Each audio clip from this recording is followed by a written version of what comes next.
চোখ বন্ধ হইলে কবরে 1 সেকেন্ডের জন্য আর ছাড়বো না। মৃত্যু পরবর্তী আর কোনোদিন সুখ মিলবে না, আর কোনোদিন হাসি মিলবে না, আর কোনোদিন 1 সেকেন্ডের স্বস্তি মিলবে না। নাফরমান আপাতত দুনিয়া আমার নাফরমানি সত্ত্বেও খাও, ভোগ করো, ভোগ করো, পেশাব করো, পায়খানা করো, লজ্জাস্থানের চাহিদা পূরণ করো, খাও দাও। কারণ দুনিয়া আমি আল্লাহর কাছে একটা মাছির ডানার মূল্য নাই। দুনিয়া আমি আল্লাহর কাছে অভিশপ্ত, দুনিয়া আমি আল্লাহর কাছে তামাশা, দুনিয়া আমি আল্লাহর কাছে খেলাধুলা, দুনিয়া আমি আল্লাহর কাছে ফালতু খেলনা, কিচ্ছু না, কিচ্ছু না। এই জন্য আমি কুত্তারেও খাওয়াই, শুকররেও খাওয়াই, বেঈমান রেও খাওয়াই, মুশরিক রেও খাওয়াই। নাস্তিক মুরতাদ যে বলে আমি আল্লাহ বলতে কিছু নাই, ওই বেঈমান রেও আমি দুনিয়া খাওয়াই। কারণ এটা যে কিচ্ছু না, না এটা তো আল্লাহ তাআলারে না অস্বীকারী কি আল্লাহ কেন খাওয়ায়? এই জন্য দুনিয়া ভোগ করা কিছুই না, এটা তেমন কিচ্ছু।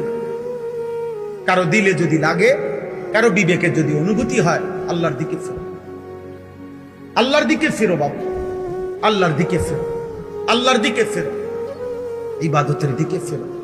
জীবন কাজে লাগাও ভাই। জিন্দেগি একবারই আসো, একবারই আসো, আর ফিরবে না, আর ফিরবে। সুদে ঘুষে কিস্তিতে হারামে হালালে জায়েজ না জায়েজ সব মিলাইয়া যে সমস্ত বাবারা উপার্জন করছেন, আহা আফসোস ছাড়া আর কিছুই জুটবে না। নাফরমান সন্তান সুদের টাকা খাইয়া যে ফুটবল হয়েছে, তে আপনার কথা মনে রাখতো না। কিস্তির টাকা দিয়া যে ঘর পালছেন, ওরা আমনে চিনত। আপনি মইরা 20 বছর পরে, 10 বছর পরে আইয়া চাইয়েন, আমনের বানানো একটা ফার্নিচারও নাই, আর ওই তার ঘরের নাতি আমনে চিনত। খুব আমনে কেন, খুব আমি এই বাড়ির মুরব্বী, কির মুরব্বী গীতাবা চিনবে না। নাফরমানকে কেউ মনে রাখে না, কেউ মনে রাখে না। বাপ হিসাবও ব্যর্থ, হারামখোর বাপও ব্যর্থ, সুদখোর বাপও ব্যর্থ, ঘুষখোর বাপ ব্যর্থ, কিস্তিখোর বাপ ব্যর্থ। সে আসলে স্ত্রী সন্তানের কোনো উপকার করে না, দুনিয়ারও না আখিরাত। হারামখোর তার পরিবারের দুনিয়াবি উপকারও করে না। কারণ কোরআনের স্পষ্ট চ্যালেঞ্জ আল্লাহ, হারামখোরের ফ্যামিলি আমি আল্লাহ তাআলা বরকত শূন্য করবই করব। তো লাভ কি তার? আল্লাহ বলছেন এটা আমার ওয়াদা, হারাম উপার্জনকারী আমি বরকত দেব। লাভ হইতো না, এই অবাবার যাইতো, অবাবার যায়। লাখ টাকা ইনকাম, কিস্তি চলে 4টা, কিস্তি শেষ হয় না। কিস্তি কি আমরা জানি তো, আমরা কি চাঁদের দেশে থাকি মিয়া? আমরা তো দুনিয়াতেই থাকি। আল্লাহ আমাদেরকে হেফাজত করে।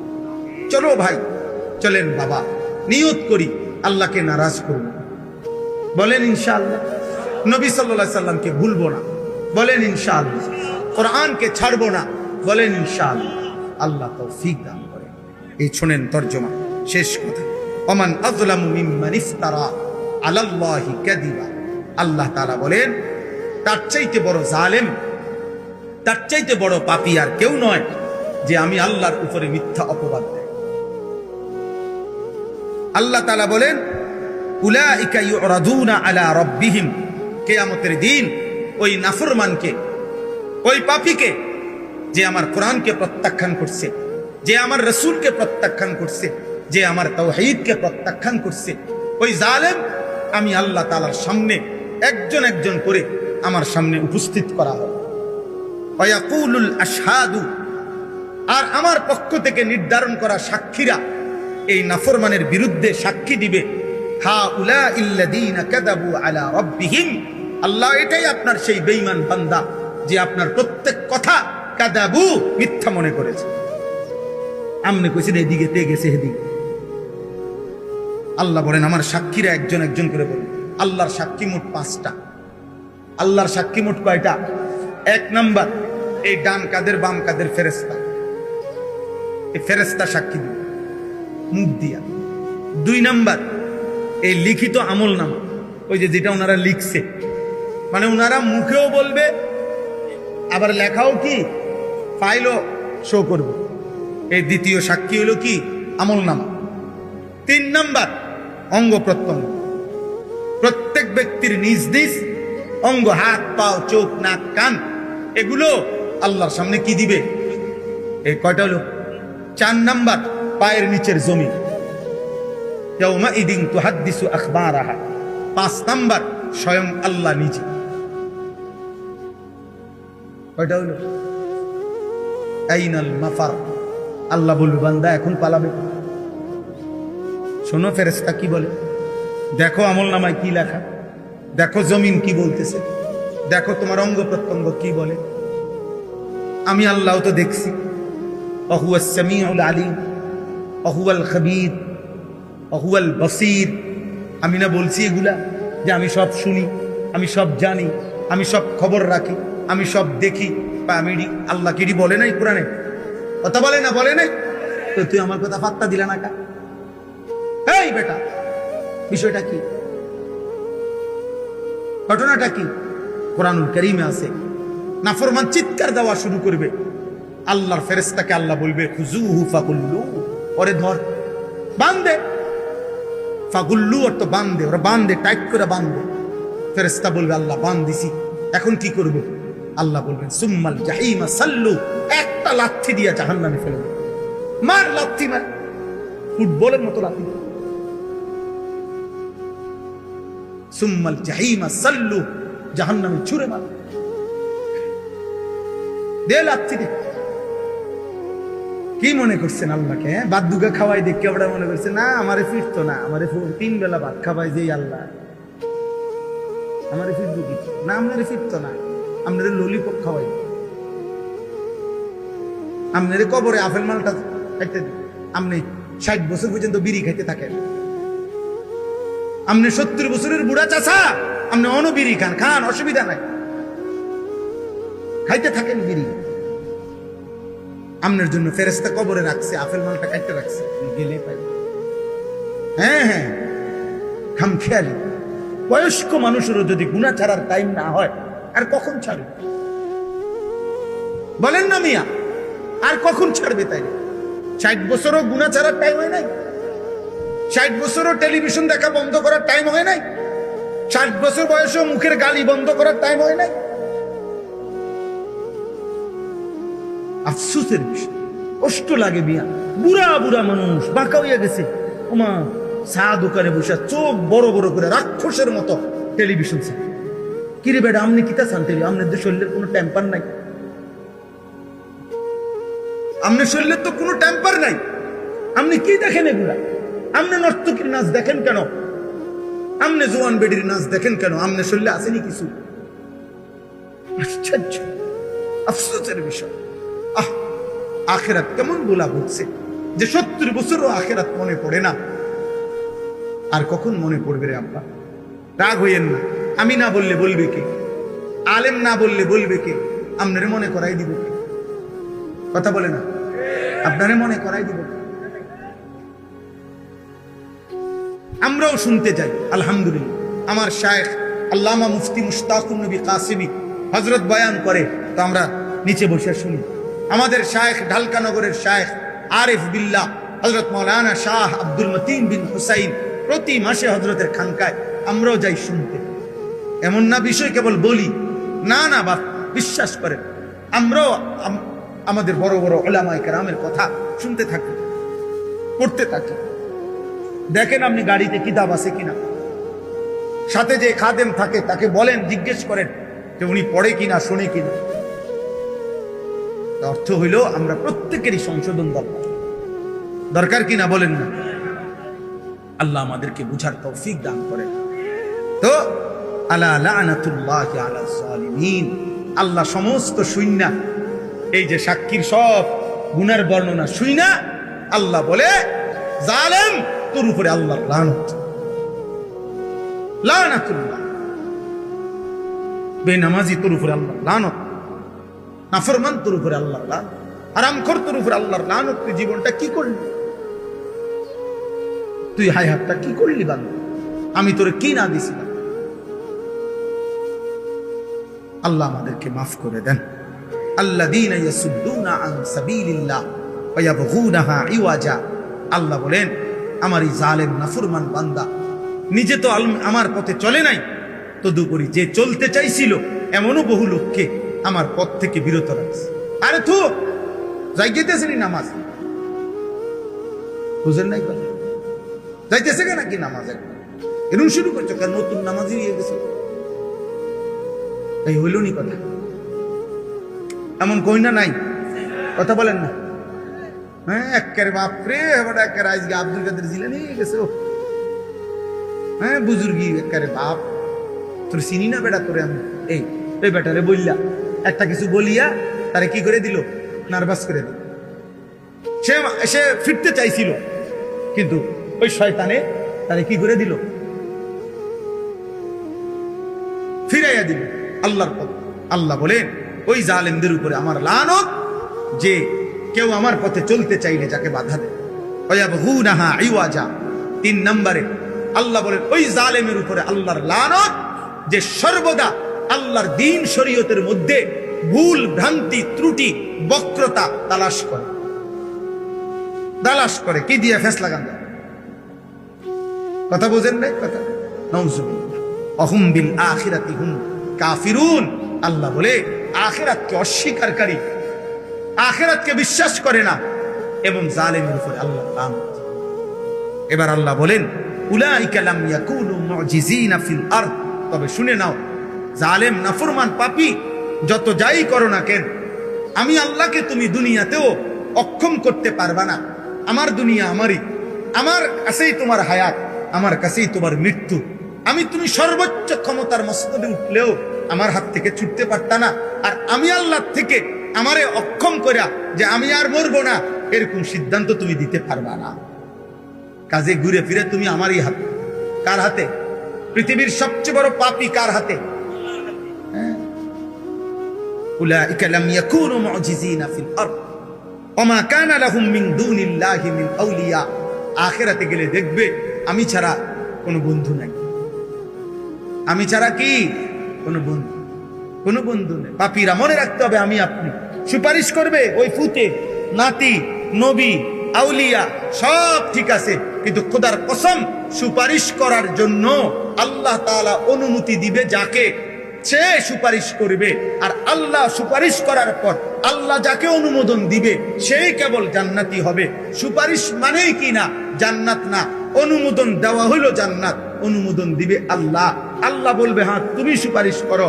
আল্লাহর বান্দা বলার পরে সে আল্লাহ যদি বলে ওরে বাদ দিয়া আরেকজনকে বলো এরে দেব না আমি জান্নাত, তো খোদার কসম পাহাড় উল্টে যাবে, মাগার জান্নাতের ফয়সালা আর কেউ দিতে পারবে। আবু তালেব ঈমান আনুক, নবী চায় নাই? কথা বলেন না কেন? আবু তালেব ঈমান আনুক, নবী চাইছিলেন? আবু জাহেল ঈমান আনুক, নবী চাইছিলেন? আবু লাহাব ঈমান আনুক, নবী চাইছিলেন? তো আল্লাহ বলছে বন্ধু তার ব্যাপারে আপনার দাওয়াত আমি গ্রহণ করলাম না। আবু বকরেরটা গ্রহণ করলাম, ওমরেরটা গ্রহণ করলাম, উসমানেরটা গ্রহণ করলাম। তো আল্লাহ এও কুরাইশ বংশের, এও কুরাইশ বংশের, এরটা গ্রহণ করলেন কেন, এরটা গ্রহণ করলেন না কেন? আল্লাহ বলেন ফয়সালা আমার, দাওয়াত আপনার। দাওয়াত দিবেন আপনি, সিদ্ধান্ত দেবে আল্লাহ। ঠিক সুপারিশ করবেন আপনি, সিদ্ধান্ত দিবে কে? কি বুঝা আছেন? নবী সুপারিশ করবে 100 বার, হাফেজ আলেম সুপারিশ করবে 100 বার, পীর আউলিয়া আল্লাহর নেক বান্দা সুপারিশ করবে, ঠিক আছে সব, কিন্তু আপনাকে যে ছাড়বে তার নিশ্চয়তা কি? তার নিশ্চয়তা কি? আল্লাহ আমাদেরকে হেফাজত করে। وَضَلَّ عَنْهُمْ مَا كَانُوا يَفْتَرُونَ لَا جَرَمَ أَنَّهُمْ فِي الْآخِرَةِ هُمُ الْأَخْسَرُونَ إِنَّ الَّذِينَ آمَنُوا وَعَمِلُوا الصَّالِحَاتِ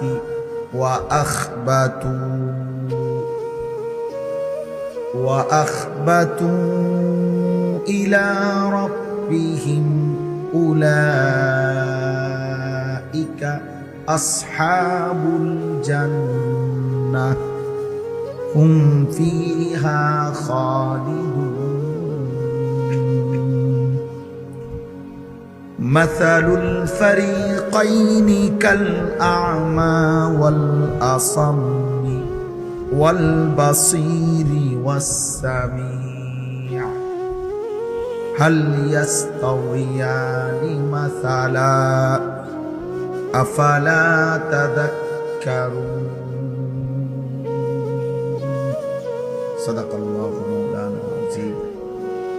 قال نبينا صلى الله عليه وسلم إن الله يرفع بهذا الكتاب أقواما ويضع به آخرين اللهم صل على محمد وعلى آل محمد كما صليت على إبراهيم وعلى آل إبراهيم إنك حميد مجيد اللهم بارك على محمد وعلى آل محمد كما باركت على إبراهيم وعلى آل إبراهيم إنك حميد مجيد سبحانك لا علم لنا إلا ما علمتنا إنك أنت العليم الحكيم الحمد لله আল্লাহ পাক রব্বুল ইজ্জত যুল জালাল ওয়াল ইকরামের ফজল করম রব্বুল আলামিনের ইহসান মেহেরবানি দয়া আল্লাহ তাআলা আমাদেরকে আজ 18 জুলাই 2026 রোজ শনিবার বিবাড়িয়া জেলা নবীনগর উপজেলাধীন ভোলাচং হাই স্কুল মাঠে আহলুস সুন্নাহ ওয়াল জামাআ পাঠাগারের উদ্যোগে আজকের এই মুতাবাররাক পঞ্চম বার্ষিক ওয়াজ মাহফিলে আল্লাহ তাআলা আমাদেরকে আসবার বসবার আল্লাহর জন্যই জমা হওয়ার তৌফিক দান করেছেন আলহামদুলিল্লাহ। ভাইয়া আপনি এই মোবাইলটা বন্ধ করে দেন। এই যে ভাই আপনারে বলছি এটা বন্ধ করে দেন। আপনি এটা বন্ধ করে দেন ভাই, আপনারে বলছি আপনি এটা বন্ধ করেন, আপনার ভালো হবে ভাইয়া, আপনার কল্যাণের জন্য বলছি। আপনার কল্যাণ আমি বলছি, আপনি বলুন, যুক্তি দেখান কেন? আপনার জন্য আমি বললাম। আপনি আমার শ্রোতা না, এখন কথা বলেন না, আপনি আমার শ্রোতা কিনা এখন? ঠিক আছে যান, ঠিক আছে আপনি যান। ঠিক আছে ভাইয়া, মূলত আমরা কেন চাই, মূল প্রশ্ন হলো প্রত্যেক ব্যক্তি, হ্যাঁ মাশাআল্লাহ চাচার সামনে এসে বসে,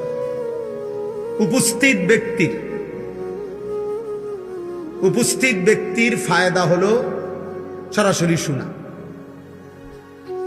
অর্থাৎ ওরা তো প্রফেশনাল, কিন্তু প্রফেশনাল বুঝেন মানে অর্থাৎ এটা তাদের সর্বসময়ের কি কাজ, এবং ওরা স্ট্যান্ড দিয়ে এরপরে বসে।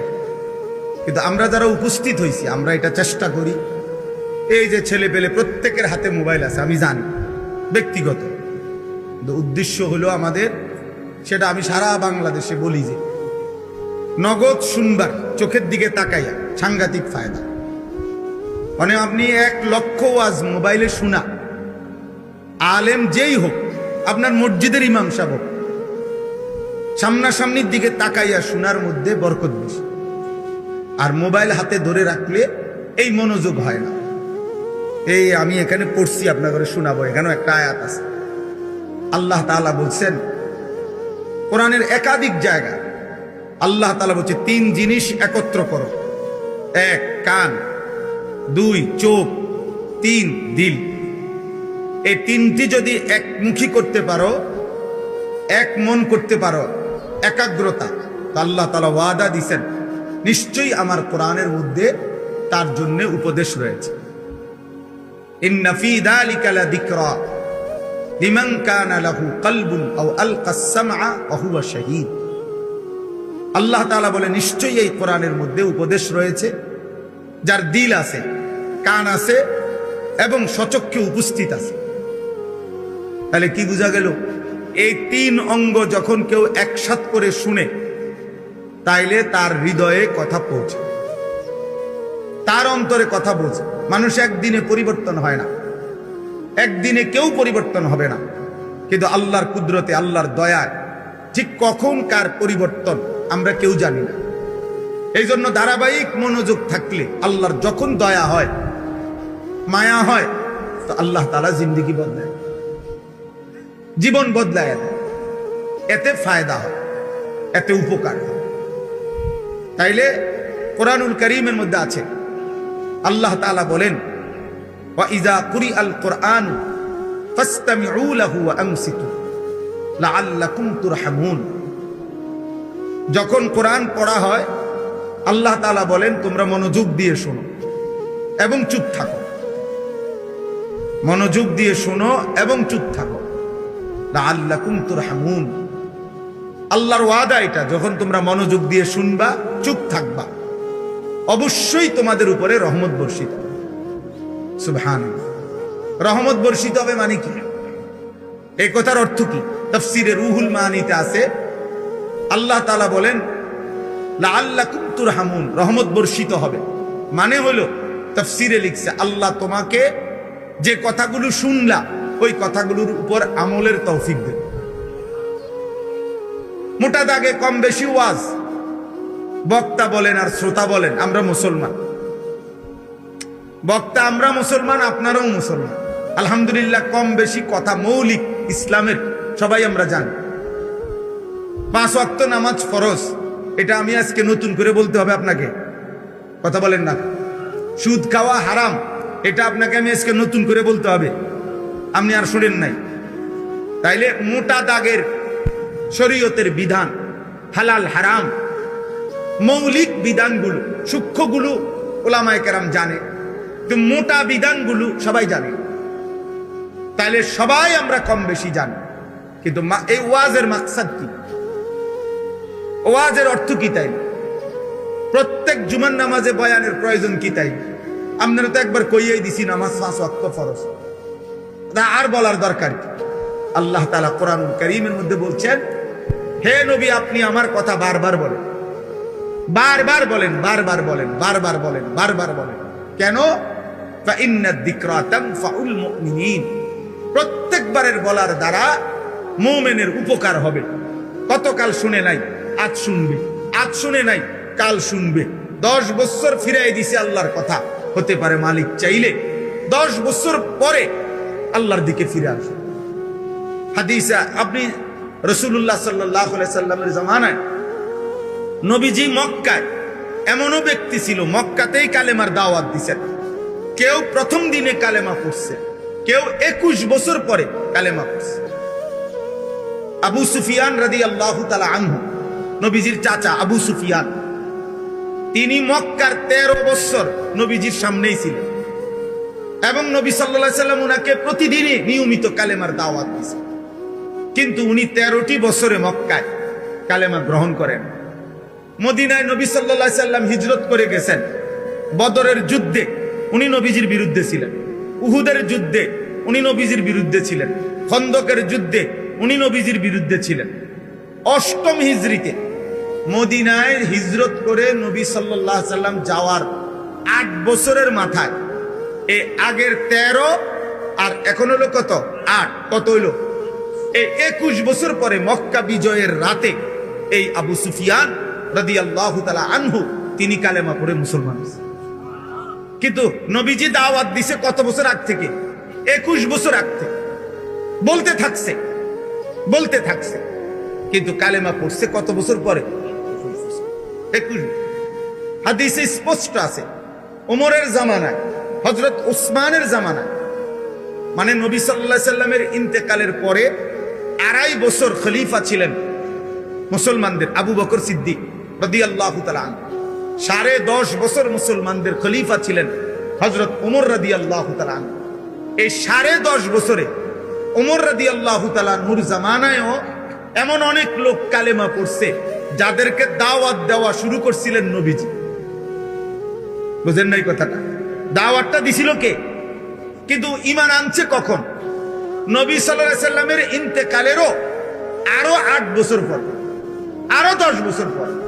তাহলে নবীজির 23 বছরের হায়াত, পরে আরো 8 বছর, তাহলে 31 বছর, পরে আরো 10 বছর, তাহলে 33 বছর পরে কালেমা পড়ছে। বৃদ্ধ লোক বলছে, ওমর, আমি মুহাম্মদের কাছ থেকেই দাওয়াত পাইছিলাম, কিন্তু আমি শুনতেছিলাম, দেখতেছি মুহাম্মদের সমস্ত ভবিষ্যৎবাণীগুলো দুনিয়ার মুসলমানদের বিজয়ের, ও ভাই মোবাইল এটা নামান, তো সবগুলো বিজয়ের, সবগুলো ঘটনা একটা একটা করে বাস্তবে ফলছে। এই বৃদ্ধ লোক আইসা ওমরকে বলছে, ওমর, মুহাম্মদ সাল্লাল্লাহু আলাইহি সাল্লাম, মুহাম্মদের সব কথা আমি আমার হায়াতে দেখলাম, একটা একটা করে ফলে গেল, হয়ে গেল। তাহলে আমার এখন বিশ্বাস হয়েছে ওই আখিরাত পরকাল সম্পর্কে যে কথাগুলো বলে এগুলো হইব, কারণ এটি যেহেতু হয়েছে, সব যেমনে কইছে এমনে বুঝা গেছে মৃত্যু এবং পরকাল সম্পর্কে মুহাম্মদ যা বলতেছিল এগুলোও হবে। অতএব আমি কালেমা পড়ে মুসলমান হইতে চাই। তাহলে দাওয়াত দিছিল কে? নবী সাল্লাল্লাহু আলাইহি সাল্লাম। কালেমা পড়ছেন কখন? ওমরের জামানায়। এই জন্য কোনো ওয়াইজ আমরা হতাশ হই না। আমারও যদি আপনি এখন বলেন, আমি আজকে 22 বছর আলহামদুলিল্লাহ আল্লাহর দয়ায়, এই অল্প বেশি ওয়াজের বয়স 22 বছর, কারণ আমারে আপনি যদি বলেন আমি 22 বছরে কয়জন হেদায়েত হয়েছে, তো এটা নিয়ে আমার দায়িত্ব। এই কয়জন হয়েছে নাম দৃষ্টি করে আমার দায়িত্ব। কয়জন বদলাইছে না প্রত্যাখ্যান করছে, এটা আমার জিম্মাদারি না? এটা আমার জিম্মাদারি। আমার জিম্মাদারি বলা, বারবার বলা, বলতে থাকা।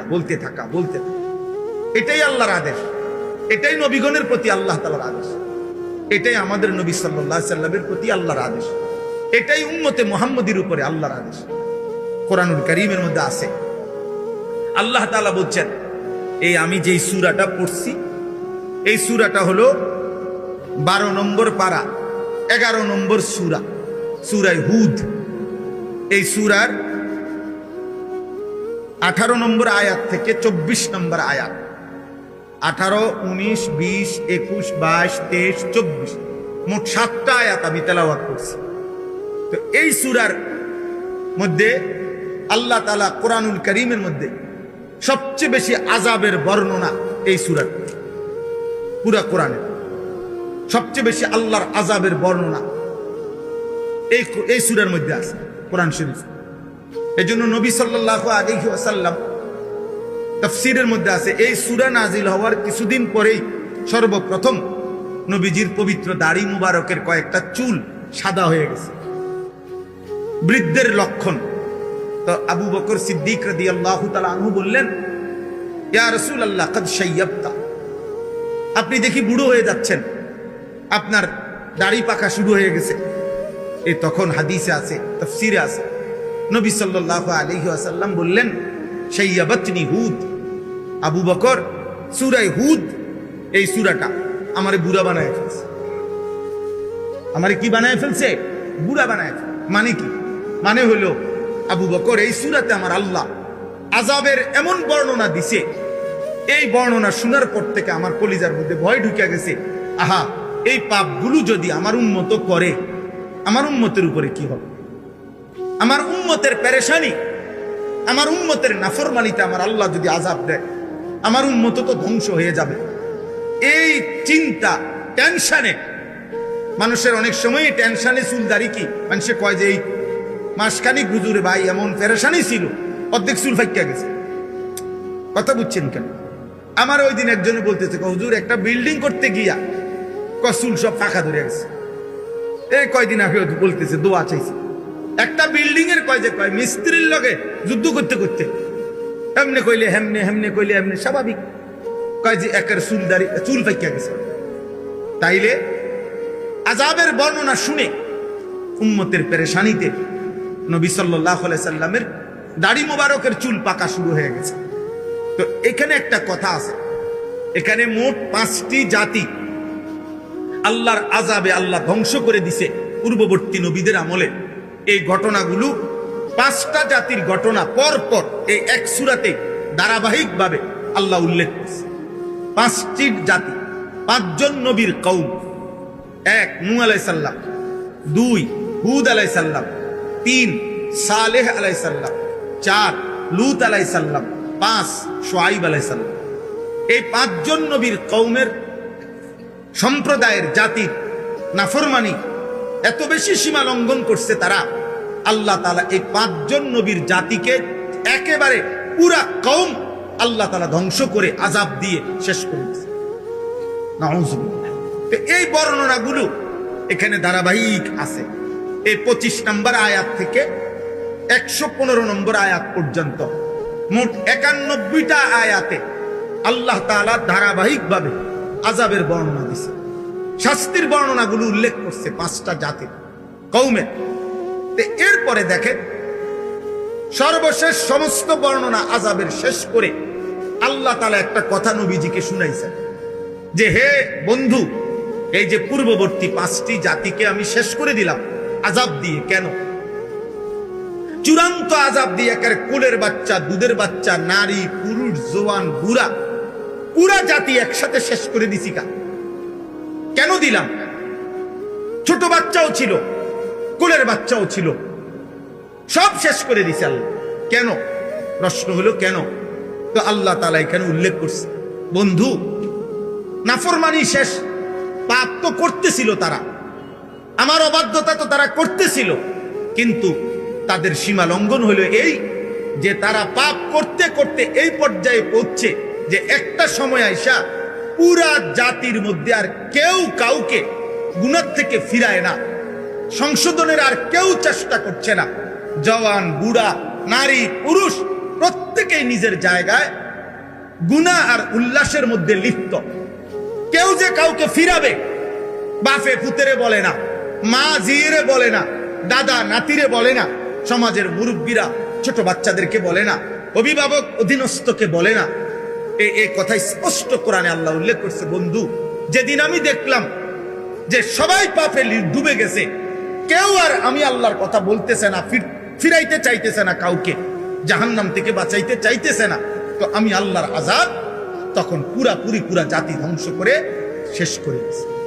এখানে একটা কথা আছে, আল্লাহ তাআলা বলছে, কোন জাতি, কোন সম্প্রদায় পাপ যতই করুক, যদি বন্ধু আপনার কাছে ওয়াদা দিলাম কিয়ামত পর্যন্ত নিজেদের মধ্যে যদি সংশোধনের চেষ্টা চালু রাখে, কম হোক, কিন্তু তাদের মধ্যে যদি ফিরাইবার চেষ্টা থাকে গুনাহ থেকে, নাফরমানি থেকে, আল্লাহর অবাধ্যতা থেকে, তাহলে আমি আল্লাহ ওয়াদা দিলাম পাপের পরিমাণ যতই হোক পুরা জাতি দুনিয়াতে আযাব দিয়ে ধ্বংস করব। কিসের ভিত্তিতে বলেন? একজন আরেকজনকে ফেরাইবার কি চেষ্টা, ইসলাহের ভিত্তিতে, সংশোধনের চেষ্টার ভিত্তিতে, সংশোধনের চেষ্টা, এটা অব্যাহত থাকা, ধারাবাহিক থাকা। এই জন্য ফিরবে না না ফিরবে এটা জানার বিষয় না, জানার বিষয় হলো ফেরানোর চেষ্টা আছে কি। কথা বুঝছেন? একটা ফ্যামিলির বয়স্ক লোকটা বাইচা আছে, কিন্তু উনার ঘরের ফ্যামিলি 8 জন, উনি দেখতেছে একজনও ফজরের নামাজ পড়ে না। আপনি এটা কিভাবে মেনে নিচ্ছেন? আপনি এটা কেন মেনে নিলেন? যে হুজুর বলছি, আজ যে বহুদিন বলছি, শুনে না, তো শুনে না বলার পরে আপনি থেমে গেলেন, আর বলতেছেন না, এই অনুমতি আপনাদের কে দিল যে আর কইতে হবে না? বুঝেন নাই কথাটা? হযরতে নূহ আলাইহিস সালাম 950 বছর কালেমার দাওয়াত দেওয়ার পরেও, 950 বছর কি মামুলি কথা? 950 বছর একটানা একটি মানুষ, একজন নবী এভাবে দিবা নিশি মানুষকে বলার পরেও যেদিন নৌকা ছাইরা দেয়, কোরআন শরীফে এই সূরাতে আছে, ওয়াফারাত তান্নুর, উনি দেখতেছে দূরে পানি উঠে গেছে, তুফান শুরু হয়ে গেছে, বন্যা শুরু হয়ে গেছে, নাফরমান ডুবা শুরু হয়ে গেছে, এরপরেও শেষ মিনিট পর্যন্ত ওনার ছেলে কেনান, এই কাফের ছেলেটাকে জাহান্নাম থেকে বাঁচাইবার জন্য ইমানের দাওয়াত দিতেই থাকছে। আল্লাহ কোরআনে বলেন, ওয়াহালা বাইনাহুমাল মাউজ ফাকানা মিনাল মুগরাকিন। নূহ তার কালেমার দাওয়াত দিচ্ছিল, এই অবস্থায় চূড়ান্ত লাস্ট মুহূর্তে ছেলেটার পিঠে একটা ঢেউ আইসা ধাক্কা দিল, আর ছেলেটা ডুবে গেল, কিন্তু ওই পর্যন্ত তিনি আল্লাহর দিকে দাওয়াত দিয়েছেন। তাইলে মৃত্যুর মুহূর্ত পর্যন্ত, শেষ নিঃশ্বাস পর্যন্ত আল্লাহর দিকে ডাকা বন্ধ করছে? কথা বলেন না কেন? কিন্তু ছেলেটা শেষ পর্যন্ত ঈমান আনছে। তাইলে নূহ নবী শেষ পর্যন্ত বলছে? কথা বলেন না?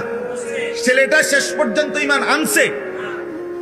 তাহলে শেষ পর্যন্ত ঈমান না আনুক, আপনার মৃত্যুর দিন পর্যন্ত আপনার ছেলে নামাজ না পড়ুক, আপনার স্ত্রী বেপর্দা চলুক, কিন্তু দেখার বিষয় আপনি বলছেন, আপনি বলা বন্ধ করতে পারতেন না। আপনার বলা বন্ধ করার কি নাই? অনুমতি। ওমা কানা রাব্বুকা লিইহলিকাল কুরা বিযুলমিন ওয়া হুম মুসলিহুন। আল্লাহ বলেন, যদি তোমাদের সম্প্রদায়ের মধ্যে ইসলাহের চেষ্টা থাকে, একজন আরেকজনকে ফিরাইবার চেষ্টা যদি করতে থাকো তোমরা, তো আমি আল্লাহ ওয়াদা দিলাম, পাপের পরিমাণ যতই হোক আমি পুরা জাতি একসাথে শেষ করব। এটা আল্লাহর ওয়াদা, এটা আল্লাহর ওয়াদা।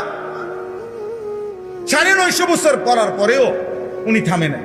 আচ্ছা, আপনারা বলেন, আমাদের প্রিয় নবী সাল্লাল্লাহু আলাইহি সাল্লামের চাচা আবু তালেব 38 বছর নবীজির পাশে ছিল, নবীজির সেবা করছে, নবী সাল্লাল্লাহু আলাইহি সাল্লামকে আগলাইয়া রাখছে আবু তালেব মোট 38 বছর। কত বছর? 12 বছর বয়সে নবী সাল্লাল্লাহু আলাইহি সাল্লামের দাদা যখন ইন্তেকাল করে, এই 12 বছর বয়সে দাদা আব্দুল মুত্তালিব নবী সাল্লাল্লাহু আলাইহি সাল্লামকে আবু তালেবের হাতে তুলে দিয়ে গেছে, ছেলের কাছে ভাতিজাকে দিয়ে গেছে, বলছে আমার নাতি নবী সাল্লাল্লাহু আলাইহি সাল্লামের আব্বা জান তো ইন্তেকালই করছে, তো এই আবু তালেব দিয়ে গেছে দাদা আবু তালেবের হাতে।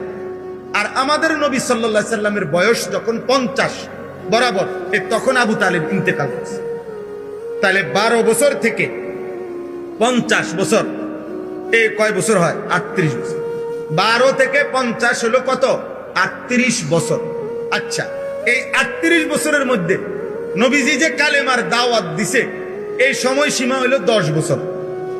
কারণ নবীজির বয়স হলো 50, তখন মারা গেছে আবু তালেব। তাইলে নবীজিকে ইসলামের দাওয়াত অবস্থায় পাইছে কয় বছর? কেমনে বুঝলেন? ওই 40 থেকে কত? 50। কারণ তিনি দাওয়াত দেওয়া শুরু করছে মানুষকে কত বছর বয়সে? 40 বছরে।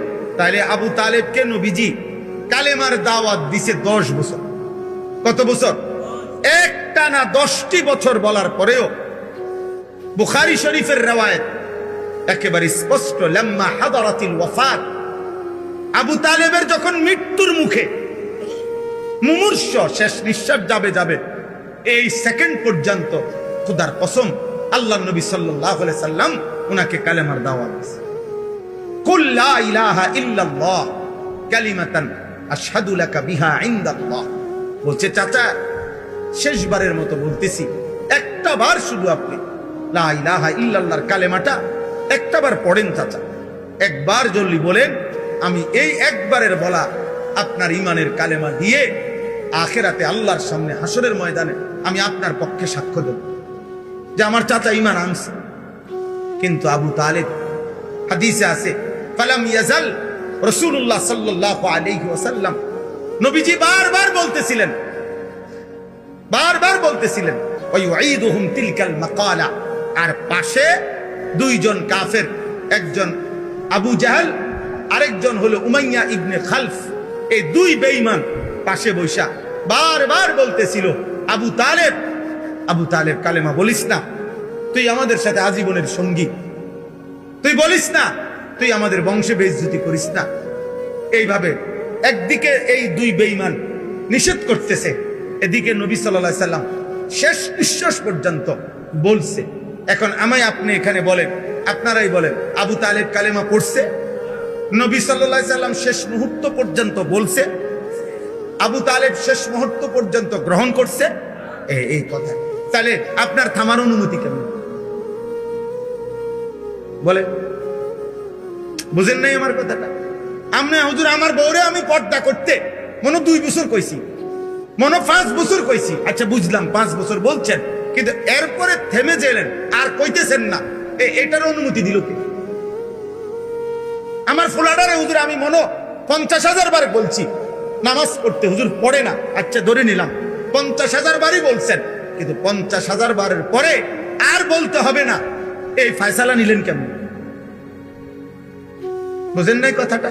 এই সিদ্ধান্ত নিলেন কিভাবে? আমি কই কোরআন সুন্নাহর মধ্যে তো আপনার জন্য এমন কোনো অনুমতি নাই যে তুমি 10 বার বলিয়া 10 বছর বলার পরে আর বলতে হবে না, 11 বছর বলার পরে আর বলতে হবে না, 1 লক্ষ বার বলিয়া সারলে এরপরে আর বলবা না, এমন অনুমতি আছে?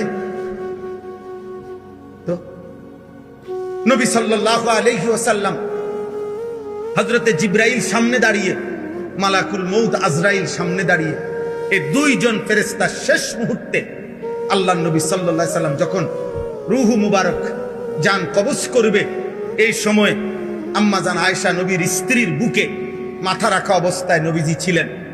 এই সময় নবী সাল্লাল্লাহু আলাইহি সাল্লামের রূহ মুবারক কবজ করছে।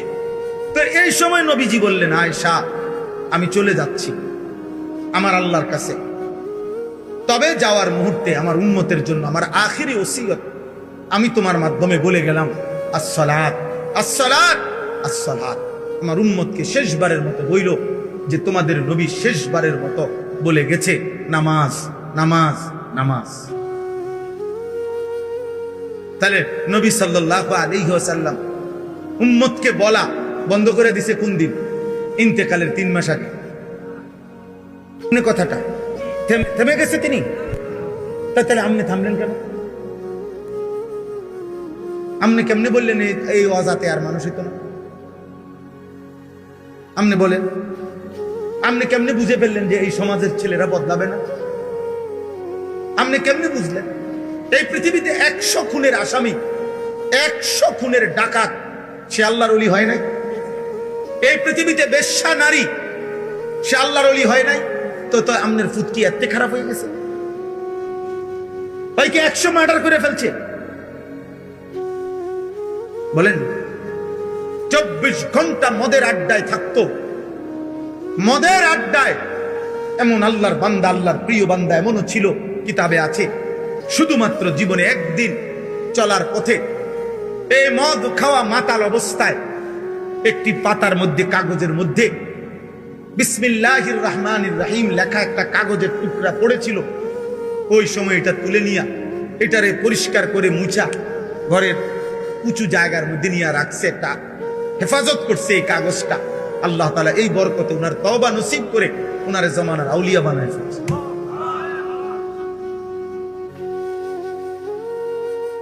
হ্যাঁ, হযরত মুহাম্মদ ইবনে মাসলামা আল কানাবী আমরা কিতাবে পড়ছি, হাদিসের জগতে শ্রেষ্ঠ একজন মুহাদ্দিস। হাদিসের জগতে বাজারের মধ্যে মাস্তানি করতেন। একবার জীবনে একজন আলেম ওই বিদ্রুপ করে উনি অরেজি গাইছে, ওই মাস্তান মিয়া, যে এই হুজুর কিতা জানেন সাই কোন সে একটা নবীর হাদিস কোন সে কিতা জানেন? মানুষের দুষ্টামি করছে, আরে সাই লম্বা লম্বা কথা কয়, হুজুর জানেন কিতা কোন? ওই হুজুর তখন ইমাম শুবা ইবনুল হাজ্জাজ ওনার নাম, ওই আলেমের নাম, ওই মুহাদ্দিস, ওই আলেম 1 সেকেন্ডের জন্য আল্লাহর কাছে অন্তরে অন্তরে দোয়া করছে, আল্লাহ দুষ্টামি করে হোক, ফাতরামি করে হোক, তোমার বান্দা তোমার বন্ধুর হাদিস শুনতে চাইছে, আমি বলি আপনি বরকত দিয়ে না। এই কথা বলিয়া বলছে, বাবা শোনো নবীজির একটা হাদিস, ইজা লাম তাস্তাহি ফাসনা মা শিতা। নবী বলছে, যখন তোমার লজ্জা নাই, শরম নাই, হায়া নাই, যাও না ফরমান, যা মন চায় তাই। কারণ যার লজ্জা নাই তার কিছুই, যার হায়া নাই তার কিছুই নাই। এই কথা বলে উনি চলে গেছে। ওই হুজুর, এই যুবক আমরা কিতাবে পড়ছি, ওনার সাঙ্গপাঙ্গ নিয়া এই সময় এখানেই বসে গেছে। বসে যাওয়ার পরে ওনার সাথের ছেলেরা বলতেছে, উস্তাদ উঠতেন না? হয়তো মাস্তান উঠতেন না?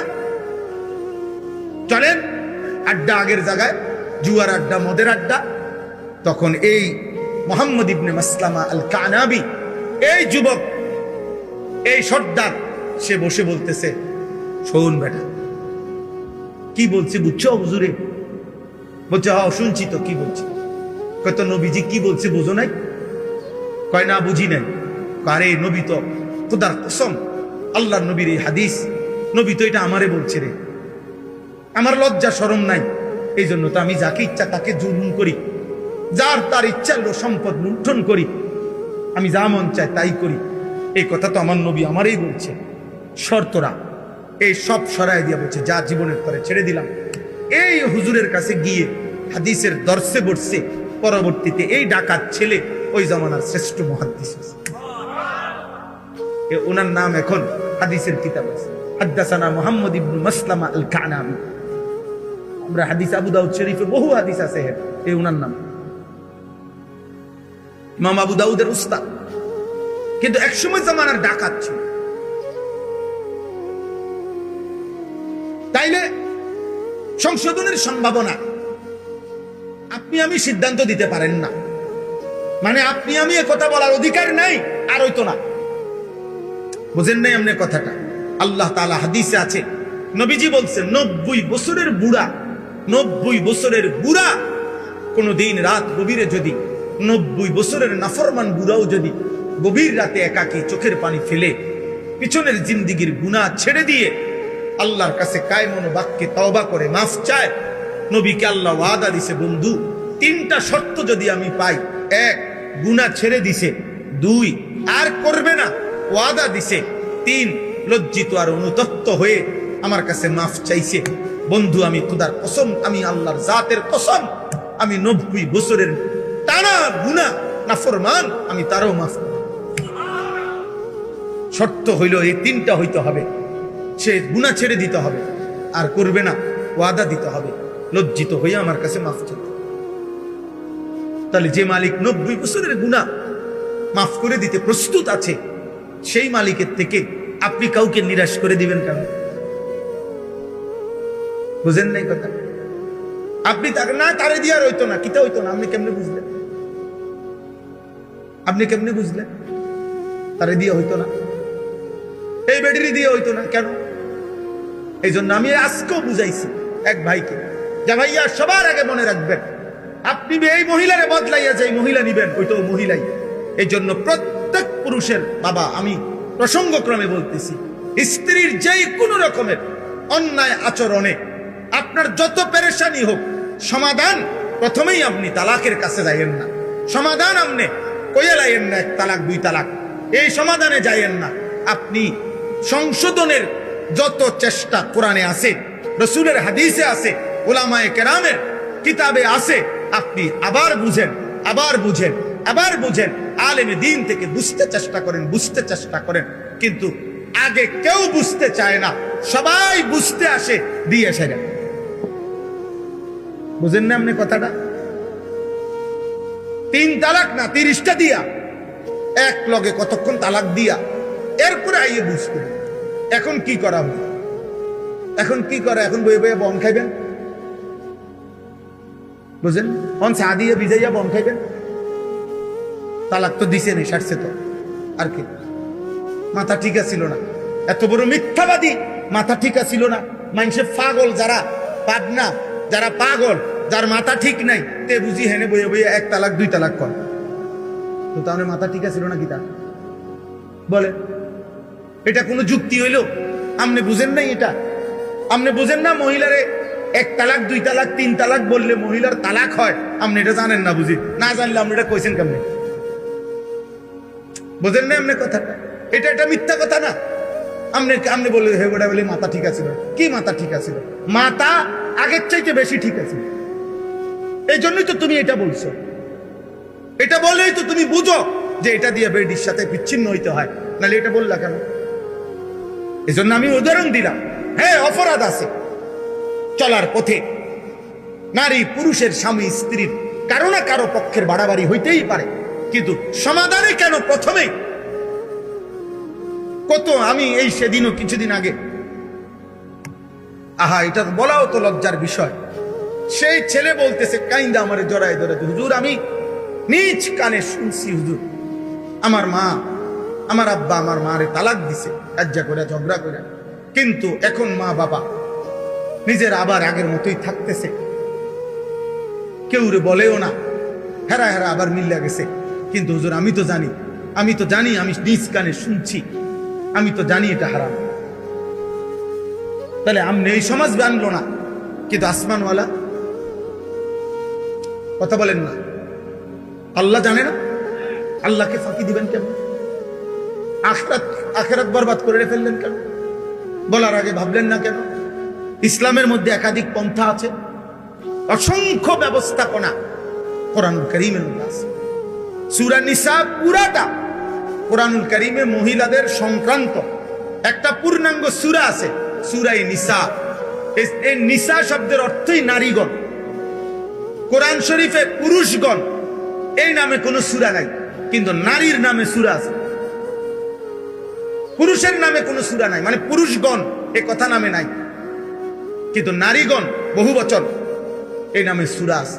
এই সূরার মধ্যে আল্লাহ তাআলা একাধিক ব্যবস্থাপনা, স্বামী স্ত্রীর দ্বন্দ্ব হইলে, ঝগড়াঝাটি হইলে কি করা উচিত এর ব্যাপারে অসংখ্য দিক নির্দেশনা আল্লাহ তাআলা উল্লেখ করছেন। আপনি তো দিনই মানেন না, আপনি তো মনে করছেন বন, বিড়ি, সিগারেট, চা দোকান আর উপার্জন, বাজার করবো আমি, দোয়ানদারি করবো আমি, পয়সা কামামু আমি, আর তুই বেড়ি আমার কথা মতোই চলতে হবে, আমি যেটা কই দেখ। না না, তারও আপনি ছাড় দেন, সেও আপনাকে ছাড় দিবে। দুইজনে মিলে মিশে আপনি আরো একাধিক ব্যবস্থাপনা কি হতে পারে এটা চেষ্টা করেন। একাধিক, আপনি তো এর বদলাইয়া যে বেডিরে বিয়ে করবেন, এটা তো বেডিয়ে, ওটা প্লাস্টিক না তো। কথা বোঝেন নাই আপনি? আরেকজন যে বিয়ে করবেন সেটা মহিলা না, কথা বলে না, ওইটা মহিলা কিনা, তো তো এই আচরণ যে ওই মহিলার মধ্যে হবে না, অথবা তার মধ্যে আরো বেশি পরিমাণে হবে, আপনি তখন কি করবেন? আপনি কয়টা বদলাইবেন? কয়জন বদলাইবেন?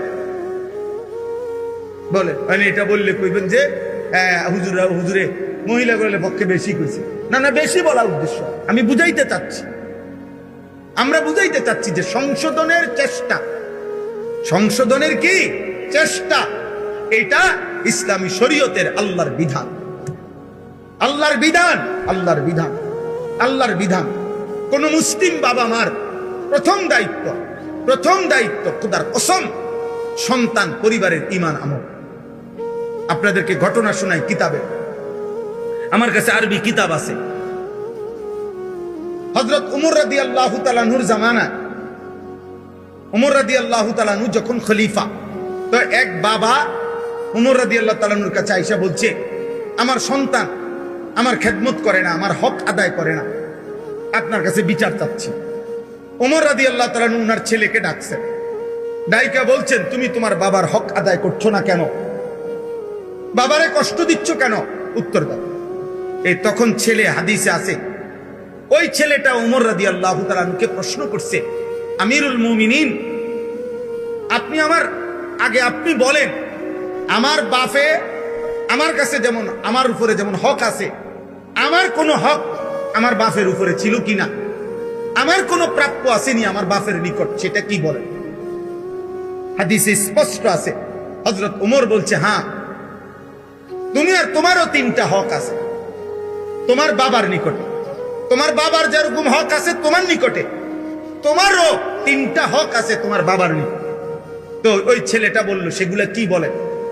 1 নম্বরে উমর রাদিয়াল্লাহু আনহু বললেন, আইয়ান তাকিয়া উম্মাহু, তোমার বাবার প্রথম দায়িত্ব হলো একজন পুরুষ হিসাবে, একজন প্রথম ভবিষ্যতে সন্তান হবে বিবাহের মাধ্যমে, এই জন্য একজন পুরুষের প্রথম দায়িত্ব একজন পবিত্র, নেককার, চরিত্রবান স্ত্রী নির্বাচন করা, তালাশ করা, এটা প্রথম হক।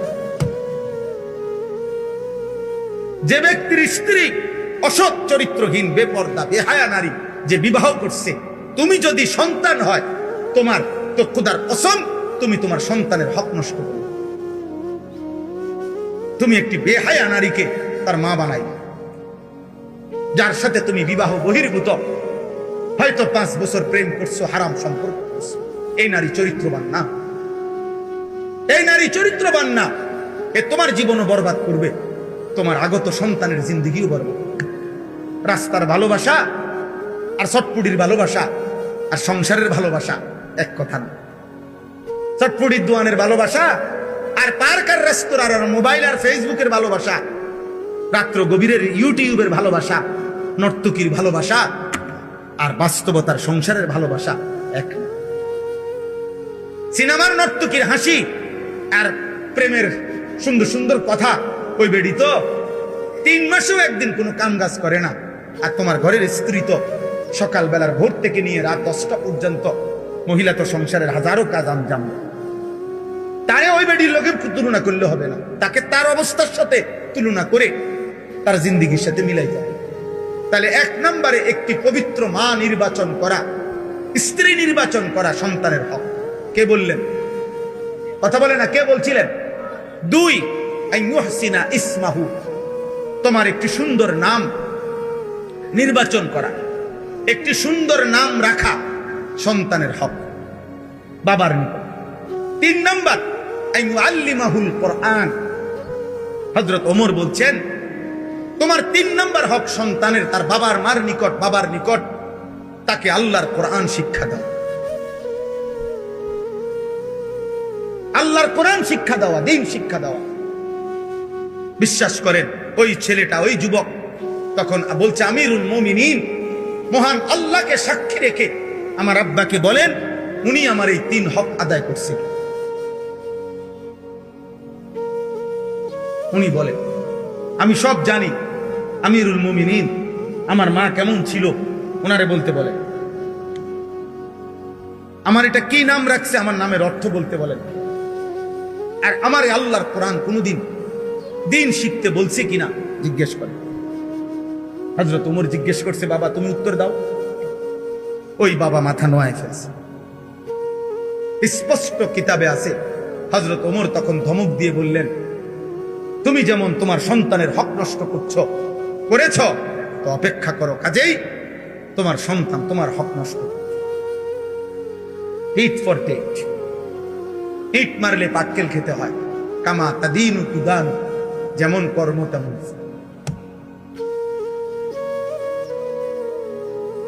এটা জরুরি।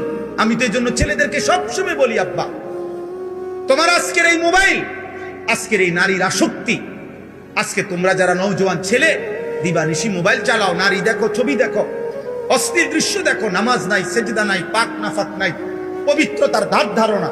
আব্বা মনে রাখো একটা ছেলে, এখানে তো তুমি শেষ না, তুমি তো শেষ না, এখনো না তুমি ব্যাচেলার, এখনো না তুমি অবিবাহিত। আল্লাহ চাহিতো তোমার সংসার হবে, আল্লাহ চাহিতো তোমার ফ্যামিলি হবে, আল্লাহ চাহিতো আবার তোমার ঘরে সন্তান আসবে। সেদিন তুমি আমার 14 বছরের ছেলে মাদ্রাসায় পড়ে, ঢাকা সাইনবোর্ড জামিয়া আশরাফিয়া মাদ্রাসায়।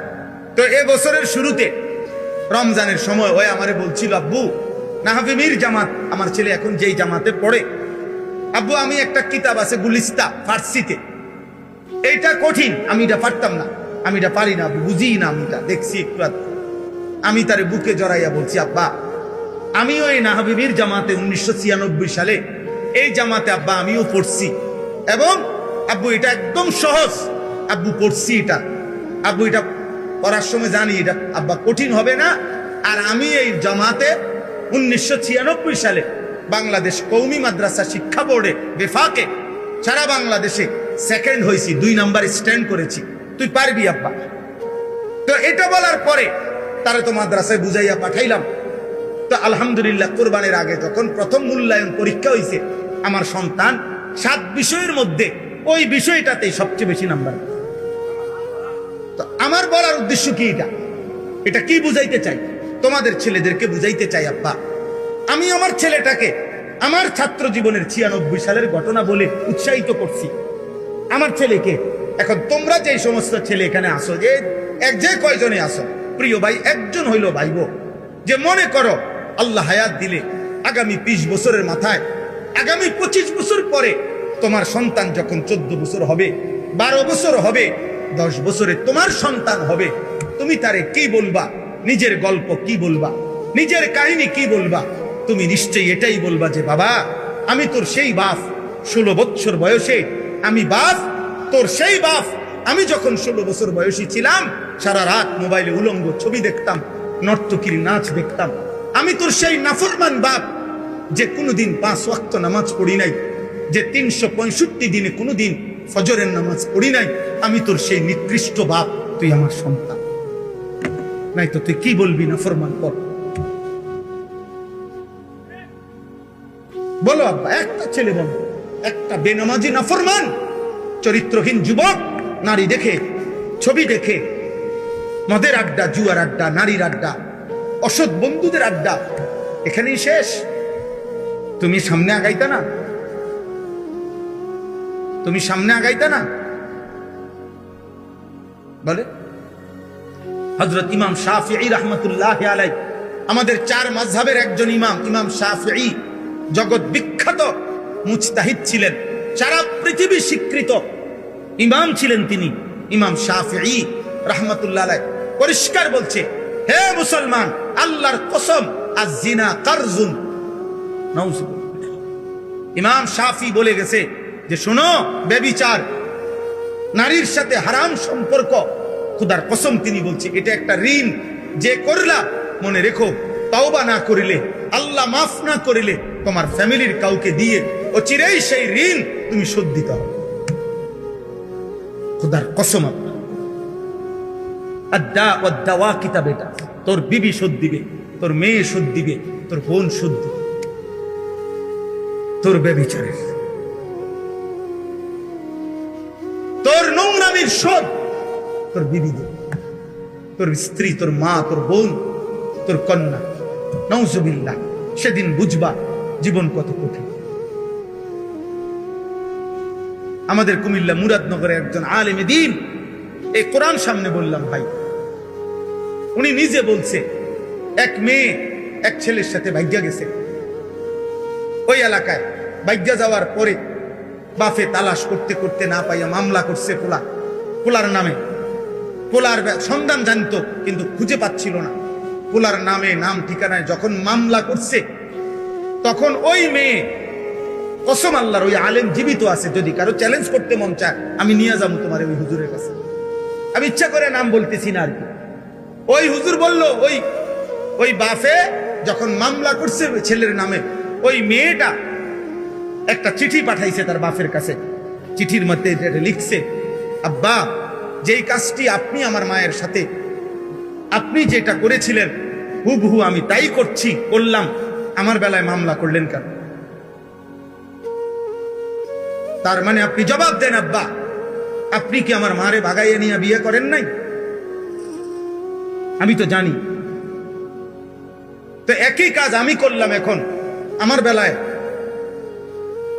মামলা দিলেন কেন? ওই বাবা কসম আল্লাহর ওই আলেমের কাছে আইলে চিঠি দেখাইয়া অজরে বাচ্চার মতো কাঁদছে যে হুজুর এখন আমি কি বলবো,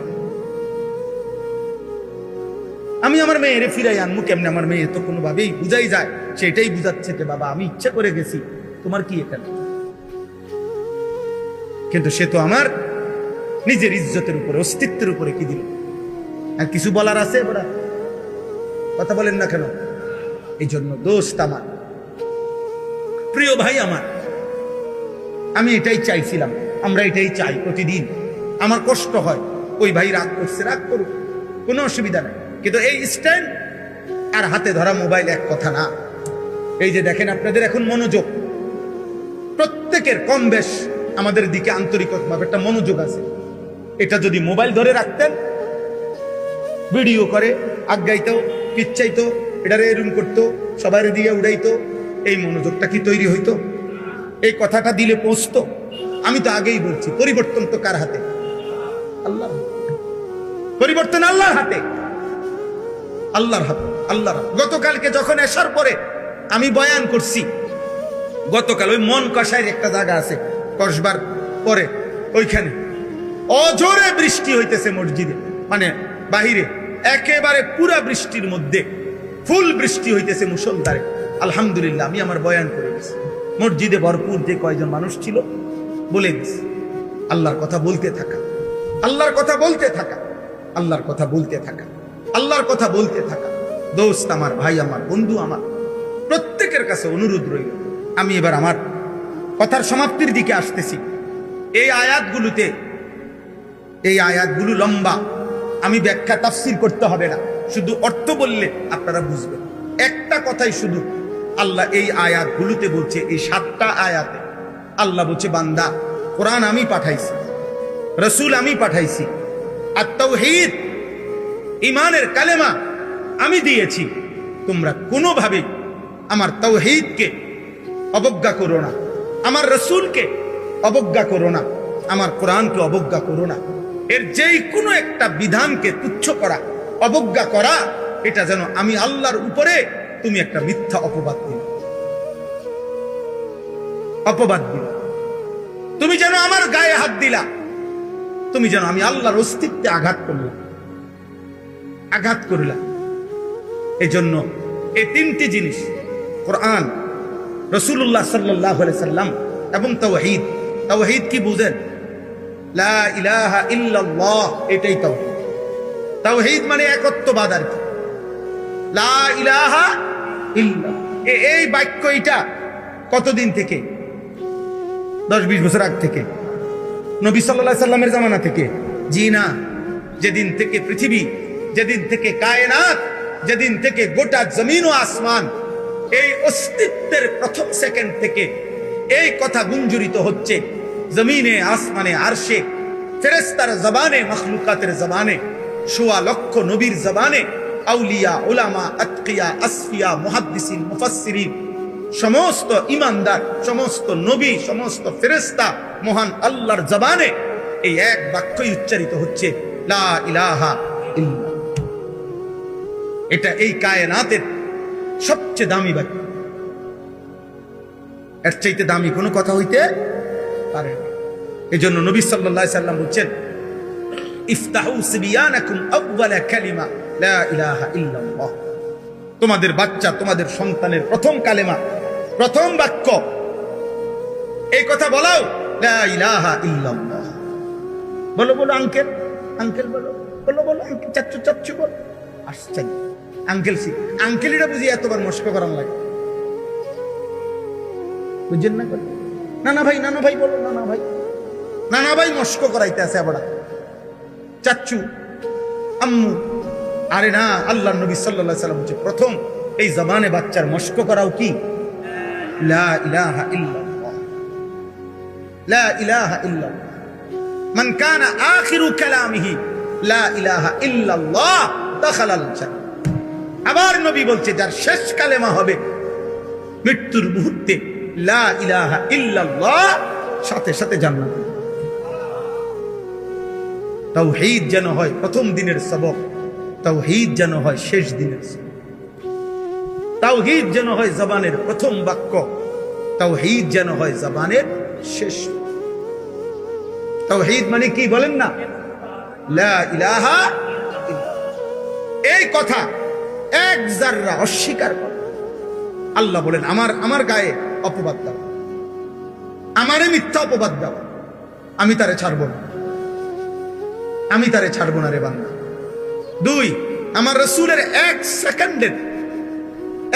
সেকেন্ডের কোনো কিছুকে কেউ সামান্যতম অস্বীকার করা, অবজ্ঞা করা, তুচ্ছ তাচ্ছিল্য করা আমার নবীর, আমি এটা মাইনে নেব, আমি এটা মাইনে নেব না। কারণ আমার নবী সাল্লাল্লাহু আলাইহি সাল্লামের জবান মুবারকের একটি অক্ষরও তার নিজের না, যা আমি বলছি তিনি তাই বলছেন। নবী সাল্লাল্লাহু আলাইহি সাল্লাম নিজের থেকে বলছেন তো, কথা বলে না, মা ইয়ানতিকু আনিল হাওয়া ইন হুয়া ইল্লা ওয়াহয়ুন ইউহা।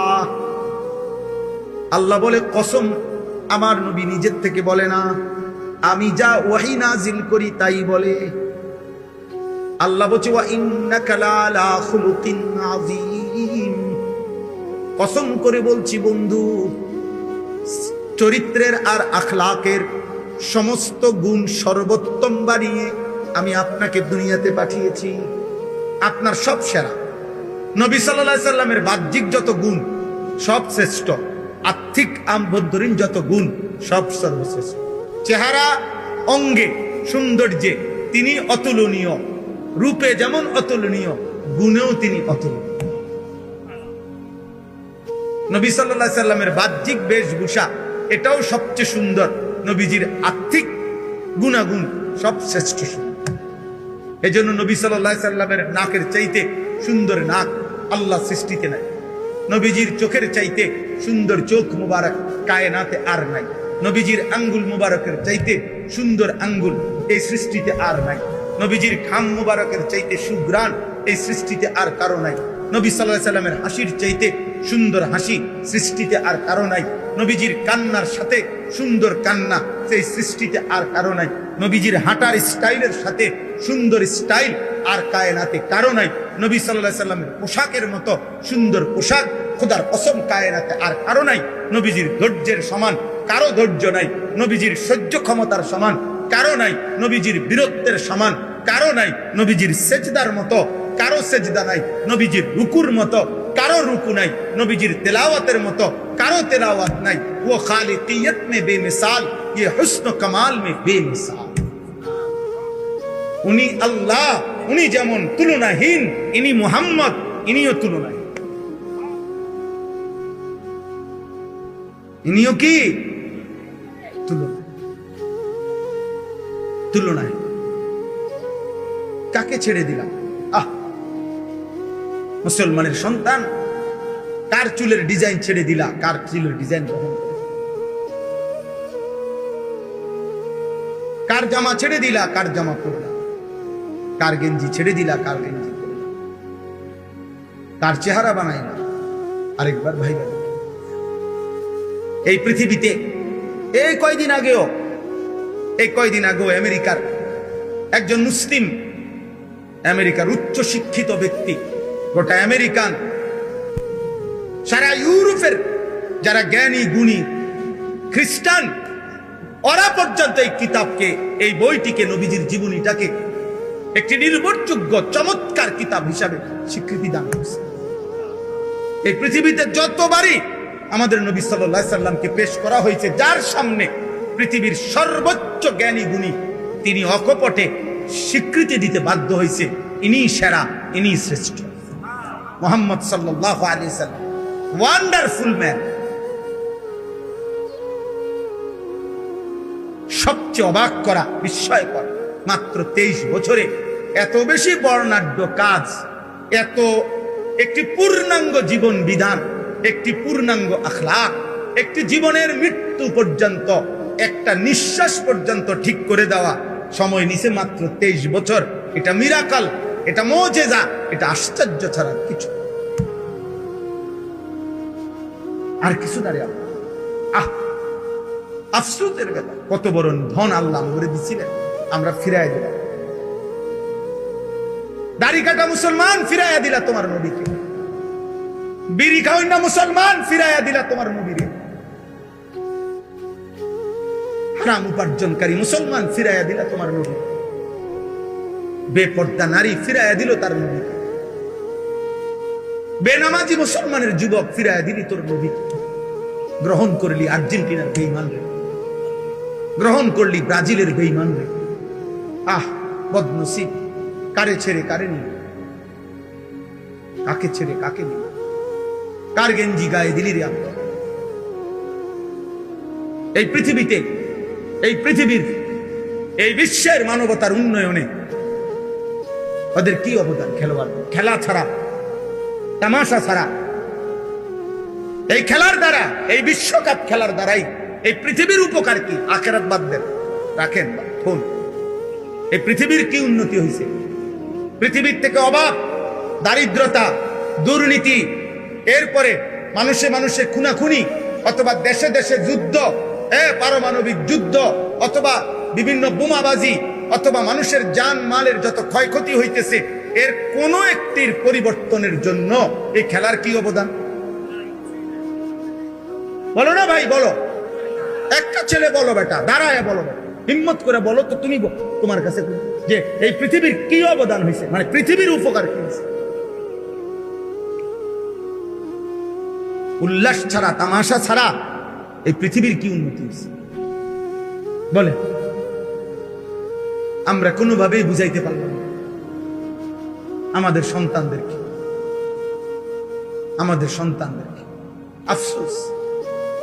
তাহলে বুঝাইতে চাইলাম, এই 3 জিনিস, তাওহীদকে অবজ্ঞা করা, আল্লাহর উপরে অপবাদ দেওয়া, আমাদের নবী সাল্লাল্লাহু আলাইহি সাল্লামের একটা সুন্নাত, নবীজির একটি বিষয়কে ফেলে দেওয়া, এটা যেন আল্লাহর উপরে অপবাদ দেওয়া।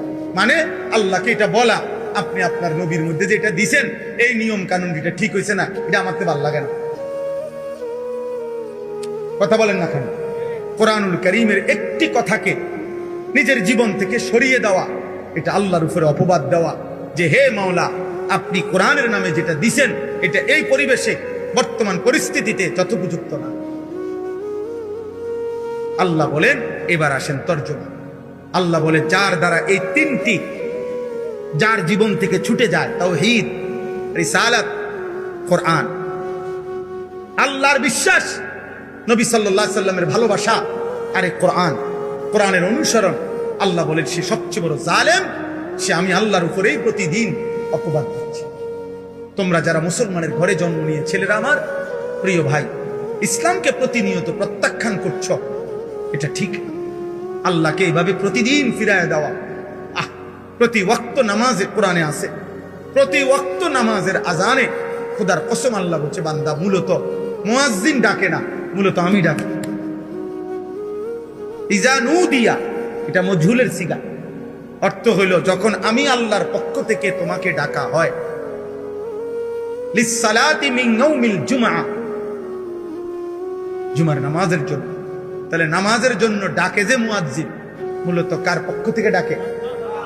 আল্লাহ বলেন, আমি প্রতিদিন ডাকি, তুমি আমার প্রত্যেক ওয়াক্তে প্রত্যাখ্যান করতেছ।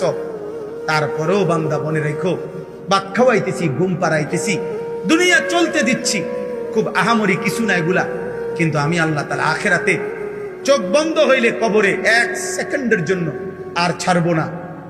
মৃত্যু পরবর্তী আর কোনোদিন সুখ মিলবে না, আর কোনোদিন হাসি মিলবে না, আর কোনোদিন 1 সেকেন্ডের স্বস্তি মিলবে না। নাফরমান, আপাতত দুনিয়া আমার নাফরমানি সত্ত্বেও খাও, ভোগ করো, ভোগ করো, পেশাব করো, পায়খানা করো, লজ্জাস্থানের চাহিদা পূরণ করো, খাও দাও, কারণ দুনিয়া আমি আল্লাহর কাছে একটা মাছির ডানার মূল্য নাই। দুনিয়া আমি আল্লাহর কাছে অভিশপ্ত, দুনিয়া আমি আল্লাহর কাছে তামাশা, দুনিয়া আমি আল্লাহর কাছে খেলাধুলা, দুনিয়া আমি আল্লাহর কাছে ফালতু খেলনা, কিচ্ছু না, কিচ্ছু না। এই জন্য আমি কুত্তারেও খাওয়াই, শুকররেও খাওয়াই, বেঈমান রেও খাওয়াই, মুশরিক রেও খাওয়াই, নাস্তিক মুরতাদ যে বলে আমি আল্লাহ বলতে কিছু নাই, ওই বেঈমান রেও আমি দুনিয়া খাওয়াই, কারণ এটা যে কিচ্ছু না। না, এটা তো আল্লাহ তাআলার না অস্বীকারকারীকে আল্লাহ কেন খাওয়ায়? এই জন্য দুনিয়া ভোগ করা কিছুই না, এটা তেমন কিচ্ছু। কারো দিলে যদি লাগে, কারো বিবেকে যদি অনুভূতি হয়, আল্লাহর দিকে ফেরো, আল্লাহর দিকে ফেরো বাবা, আল্লাহর দিকে ফেরো, আল্লাহর দিকে ফেরো, ইবাদতের দিকে ফেরো, জীবন কাজে লাগাও ভাই। জিন্দেগি একবারই আসো, একবারই আসো, আর ফিরবে না, আর ফিরবে।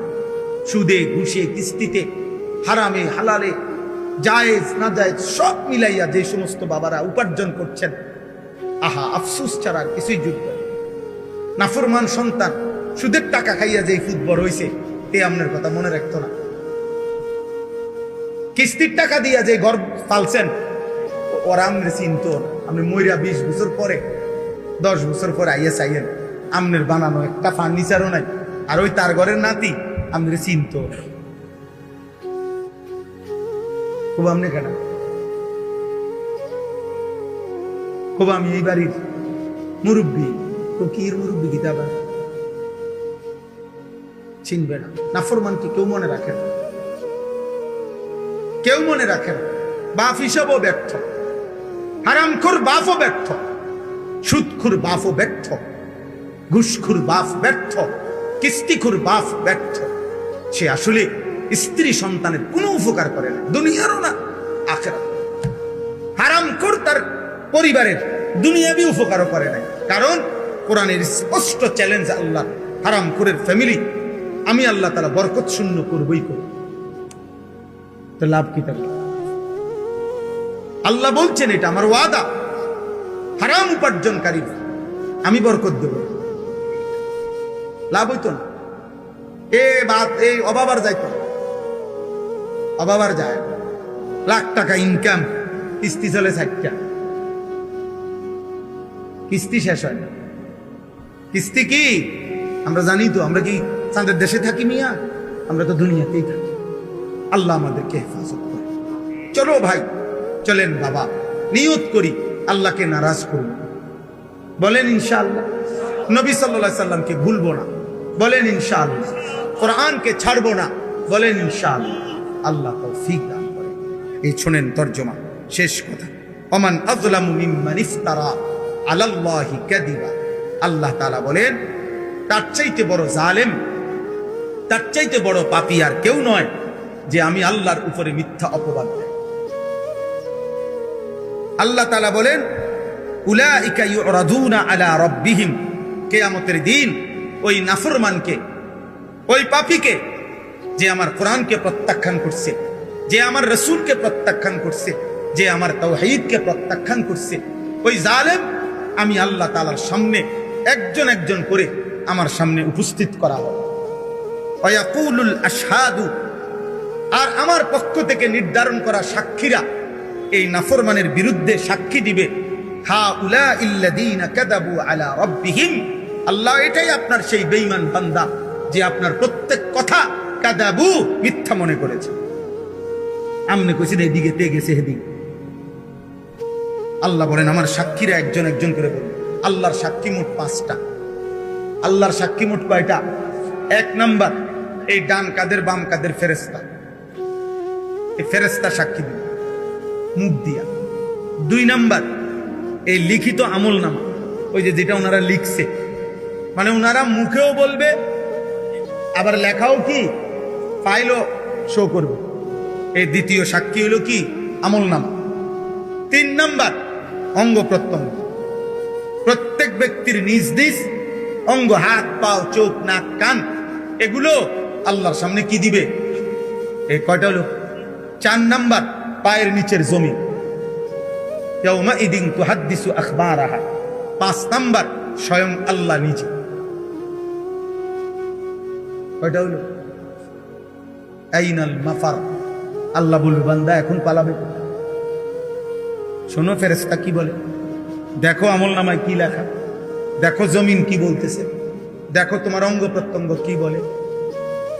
আমি আল্লাহ তো দেখছি। ওয়াহুয়াস সামিউল আলিম ওয়াহুয়াল খাবীর ওয়াহুয়াল বসীর। আমি না বলছি এগুলা যে আমি সব শুনি, আমি সব জানি, আমি সব খবর রাখি, আমি সব দেখি। আমি আল্লাহ কি বলে নাই কোরআনে? কথা বলে না, বলে নাই তো? তুই আমার কথা পাত্তা দিলা না কা? এই বেটা, বিষয়টা কি? ঘটনাটা কি? কোরআনুল কারীমে আছে। নাফরমান চিৎকার দেওয়া শুরু করবে, আল্লাহর ফেরেশতাকে আল্লাহ বলবে, খুযুহু ফাগুল্লু, ওরে ধর, বাঁধে। ফাগুল্লু অর্থ বাঁধে, ওরা বাঁধে, টাইট করে বাঁধে। ফেরেশতা বলবে, আল্লাহ বাঁধ দিছি, এখন কি করবে? আল্লাহ বলবেন, সুম্মাল জাহিমা সাল্লু, একটা লাথি দিয়া জাহান্নামে ফেলে দেবে। মার, লাথি মার, ফুটবলের মতো লাথি। সুম্মাল জাহিমা সাল্লু, জাহান্নামে ছুঁড়ে মার, দে লাথি দে।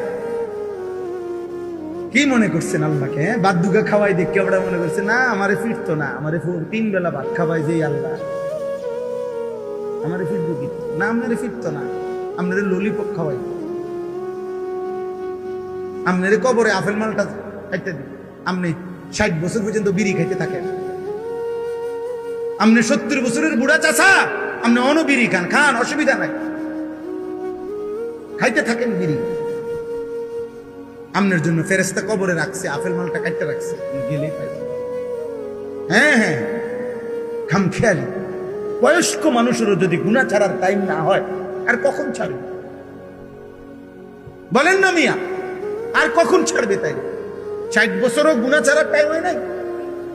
60 বছরও টেলিভিশন দেখা বন্ধ করার টাইম হয় নাই? 60 বছর বয়সেও মুখের গালি বন্ধ করার টাইম হয় নাই?